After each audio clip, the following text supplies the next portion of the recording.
اللهم إنا نحمدك ونستعينك ونستهديك ونؤمن بك ونتوكل عليك ونثني عليك الخير كله، نشكرك ولا نكفرك ونخلع ونترك من يفجرك. اللهم إياك نعبد ولك نصلي ونسجد وإليك نسعى ونحفد، نرجو رحمتك ونخشى عذابك، إن عذابك الجد بالكفار ملحق. اللهم لك الحمد كله ولك الشكر كله وإليك يرجع الأمر كله. اللهم لك الحمد كالذي نقول وخيرا مما نقول، ولك الحمد كالذي تقول. لك الحمد حتى ترضى ولك الحمد إذا رضيت ولك الحمد بعد الرضا.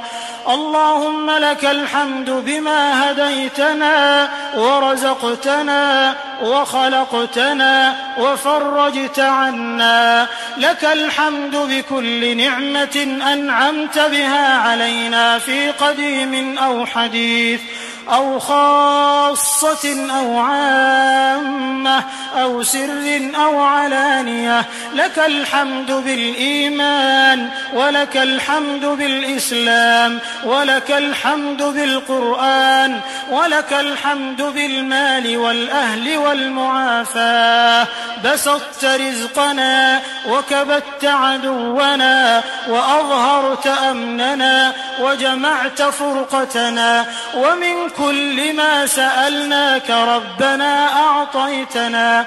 فلك الحمد كثيرا كما تنعم كثيرا، ولك الشكر كثيرا كما تجزل كثيرا، ولك الشكر على كل حال.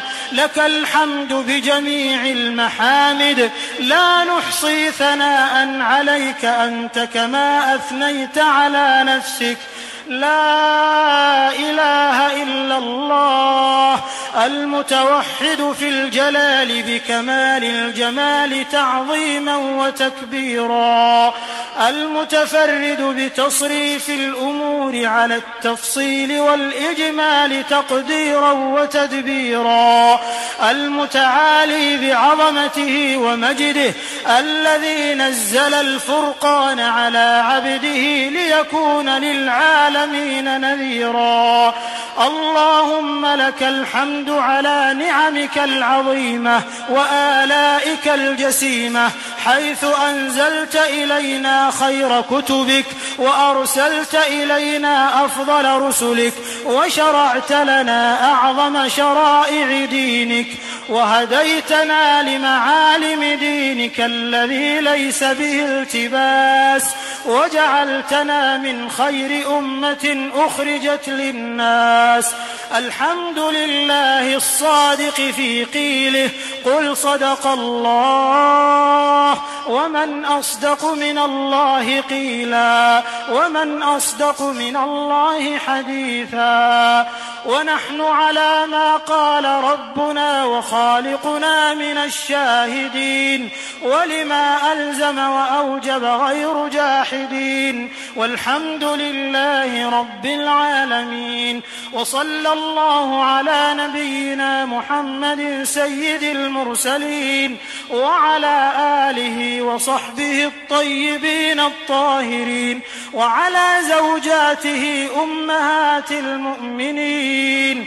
اللهم لك الحمد على ما يسرت لنا من صيام رمضان وقيامه، ولك الحمد على ما وفقتنا لإتمام القرآن وتلاوة كتابك العظيم الذي لا يأتيه الباطل من بين يديه ولا من خلفه، تنزيل من حكيم حميد. اللهم إنا عبيدك بنو عبيدك بنو إمائك، نواصينا بيدك، ماض فينا حكمك، عدل فينا قضاؤك. نسألك اللهم بكل اسم هو لك سميت به نفسك أو أنزلته في كتابك أو علمته أحدا من خلقك أو استأثرت به في علم الغيب عندك أن تجعل القرآن العظيم ربيع قلوبنا، أن تجعل القرآن العظيم ربيع قلوبنا ونور صدورنا وجلاء أحزاننا وذهاب همومنا وغمومنا، وقائدنا وسابقنا إلى رضوانك وإلى جناتك جنات النعيم. اللهم ذكرنا منه ما نسينا وعلمنا منه ما جهلنا، وارزقنا تلاوته آناء الليل وأطراف النهار على الوجه الذي يرضيك عنا. اللهم اجعلنا ممن يحل حلاله ويحرم حرامه ويعمل بمحكمه ويؤمن بمتشابهه ويتلوه حق تلاوته. اللهم اجعلنا ممن يقيم حروفه وحدوده، ولا تجعلنا ممن يقيم حروفه ويضيع حدوده يا حي يا قيوم.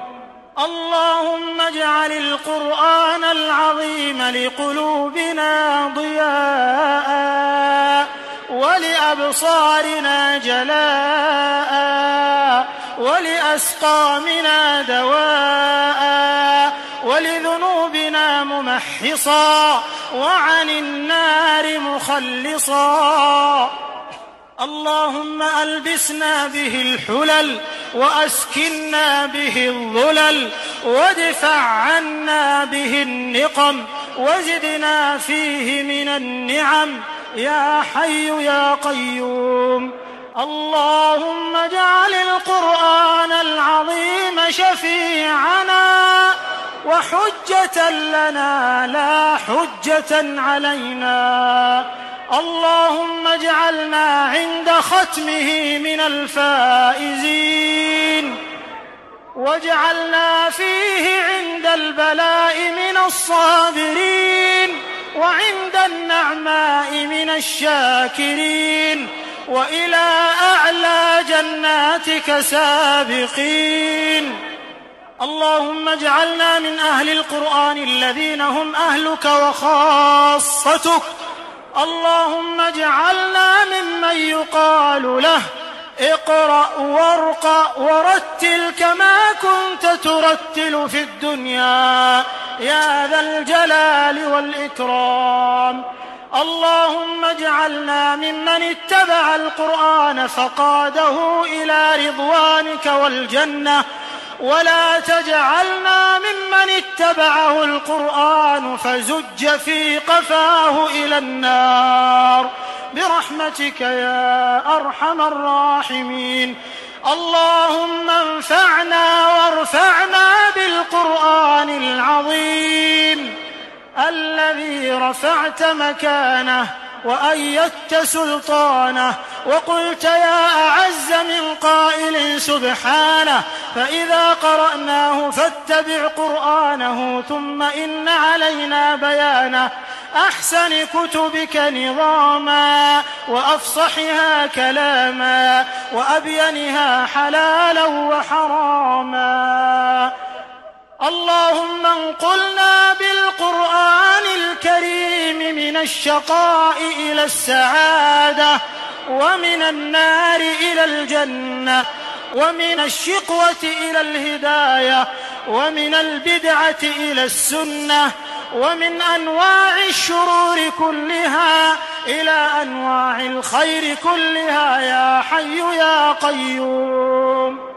اللهم اقسم لنا من خشيتك ما تحول به بيننا وبين معصيتك، ومن طاعتك ما تبلغنا به جنتك، ومن اليقين ما تهون به علينا مصائب الدنيا، ومتعنا بأسماعنا وأبصارنا وقواتنا أبدا ما أحييتنا، واجعله الوارث منا، واجعل ثأرنا على من ظلمنا، وانصرنا على من عادانا، ولا تجعل مصيبتنا في ديننا، ولا تجعل الدنيا أكبر همنا ولا مبلغ علمنا ولا إلى النار مصيرنا، واجعل الجنة هي دارنا، ولا تسلط علينا بذنوبنا من لا يخافك ولا يرحمنا، برحمتك يا أرحم الراحمين. اللهم صل على نبينا وحبيبنا محمد، ولا تدع لنا في مقامنا هذا ذنبا إلا غفرته، ولا هما إلا فرجته، ولا كربا إلا نفسته، ولا دينا إلا قضيته، ولا مريضا إلا شفيته، ولا ضالا إلا هديته، ولا عسيرا إلا يسرته، ولا ميتا إلا رحمته، ولا حاجة من حوائج الدنيا والآخرة هي لك رضا ولنا فيها صلاح إلا أعنتنا على قضائها ويسرتها برحمتك يا أرحم الراحمين. اللهم إنا نسألك رضاك والجنة، ونعوذ بك اللهم من سخطك والنار. اللهم إنك عفو تحب العفو فاعف عنا، اللهم إنك عفو تحب العفو فاعف عنا، اللهم إنك عفو كريم تحب العفو فاعف عنا. اللهم أعز الإسلام والمسلمين، وأذل الشرك والمشركين، ودمر أعداء الدين، واجعل هذا البلد آمنا مطمئنا وسائر بلاد المسلمين. اللهم آمنا في أوطاننا، وأصلح أئمتنا وولاة أمورنا. اللهم وفق جميع ولاة المسلمين للحكم بشريعتك واتباع سنة نبيك صلى الله عليه وسلم. اللهم اجعلهم رحمة على شعوبهم يا حي يا قيوم. اللهم وفق إمامنا وولي أمرنا بتوفيقك، وأيده بتأييدك. اللهم وفقه لهداك، واجعل عمله في رضاك. اللهم هيئ له البطانة الصالحة التي تدله على الخير وتعينه عليه. اللهم كن له مؤيدا ونصيرا، واجعله لأوليائك معينا وظهيرا، وعلى أعدائك سيفا شهيرا. اللهم وفقه وإخوانه وأعوانه إلى ما فيه عز الإسلام وصلاح المسلمين.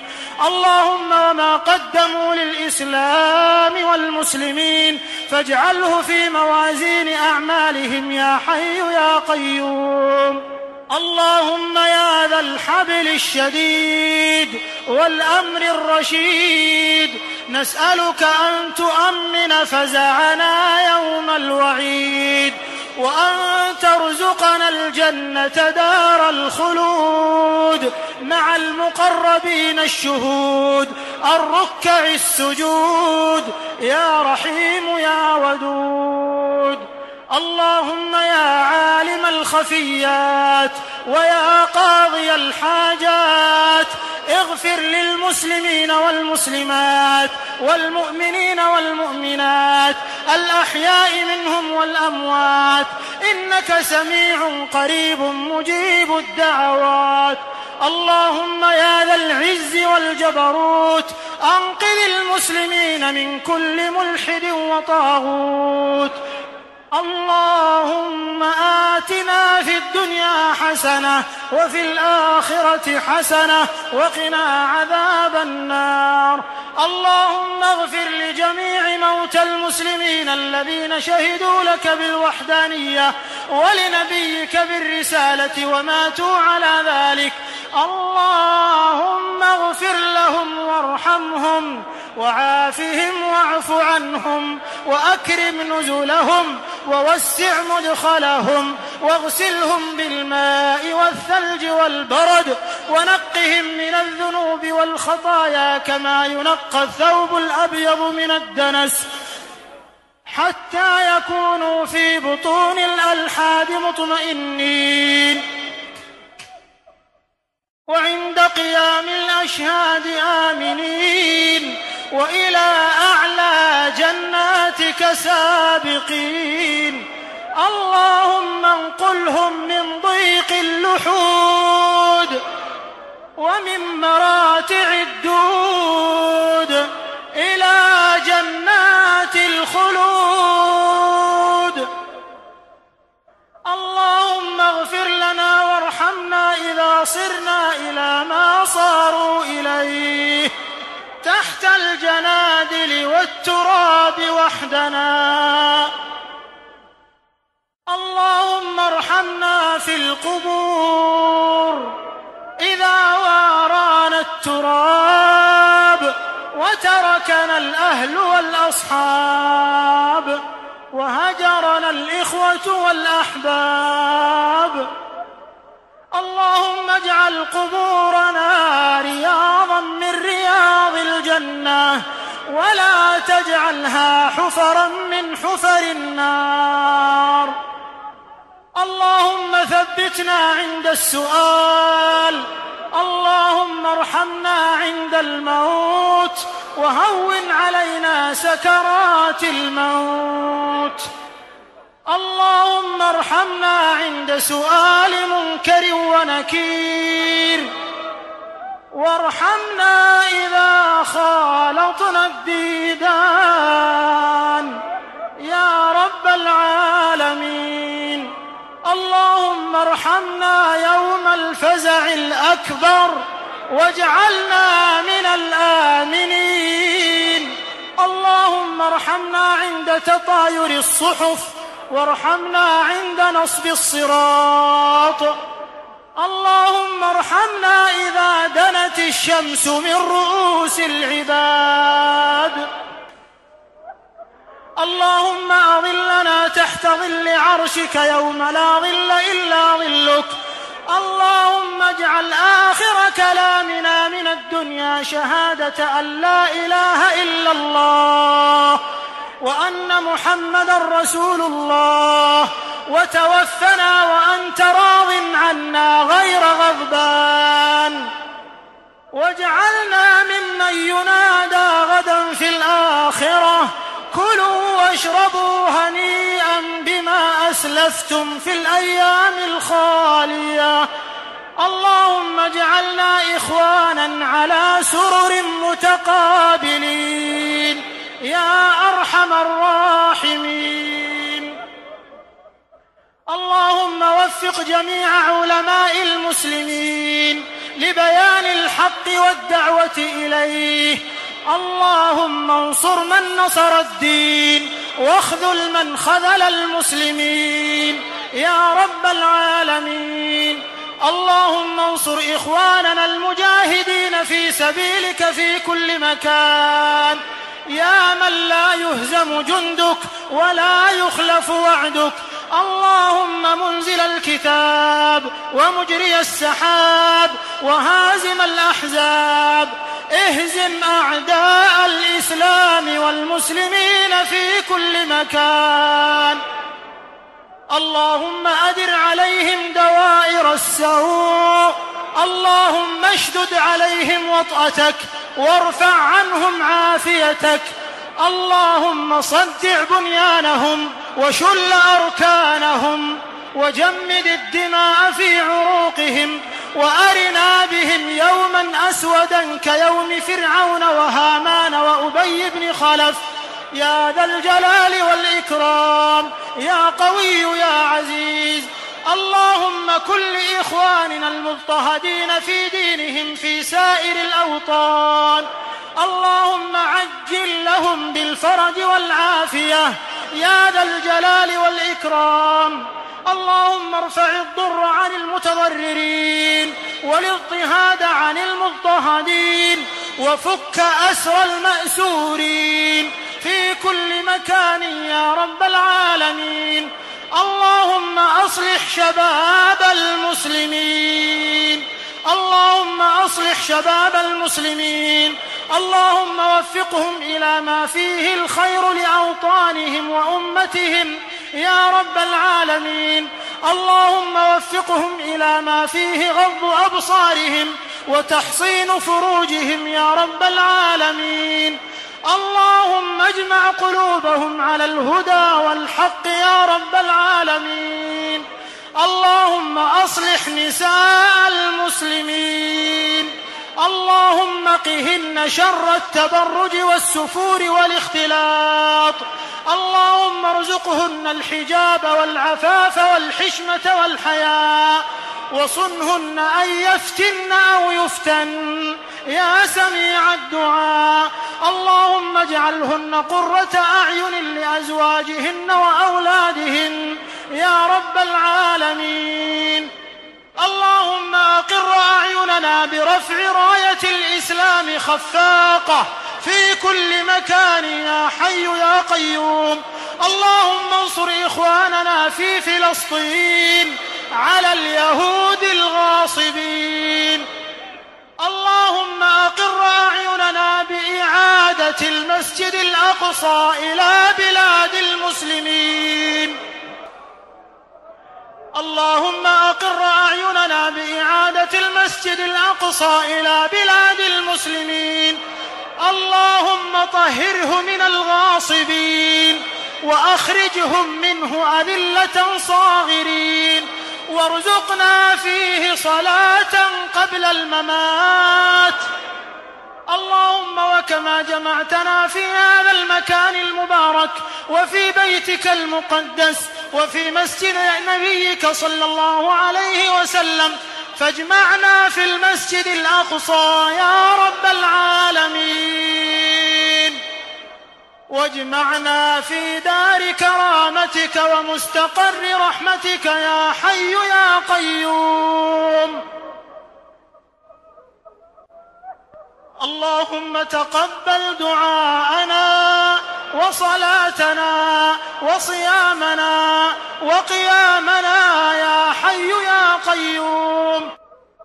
لا إله إلا أنت سبحانك إنا كنا من الظالمين. سبحانك ربنا ما أكرمك، سبحانك ربنا ما أعظمك، سبحانك ربنا ما أحلمك، سبحانك ربنا ما أعدلك. لا إله إلا الله عدد ما مشى فوق السماوات والأرضين ودرج، والحمد لله الذي بيده مفاتيح الفرج. يا فرجنا إذا أغلقت الأبواب، ويا رجاءنا إذا انقطعت الأسباب، وحيل بيننا وبين الأهل والأصحاب. إلهنا قد حضرنا ختم كتابك وأنخنا مطايانا ببابك، فلا تطردنا عن جنابك، فلا تطردنا عن جنابك، فإن طردتنا فإنه لا حول لنا ولا قوة إلا بك، لا حول لنا ولا قوة إلا بك. حسبنا الله ونعم الوكيل، على الله توكلنا. ربنا لا تجعلنا فتنة للقوم الكافرين. ربنا تقبل منا إنك أنت السميع العليم، وتب علينا إنك أنت التواب الرحيم. اللهم اجعل ختمتنا هذه ختمة مقبولة مباركة على من قرأها وسمعها وحضرها وأمن على دعائها يا حي يا قيوم. اللهم اغفر لنا عند ختم القرآن، وتجاوز عنا ما حصل من خطأ أو نسيان أو زيادة أو نقصان، يا منان يا رحيم يا رحمن، إلهنا وخالقنا ومولانا ورازقنا.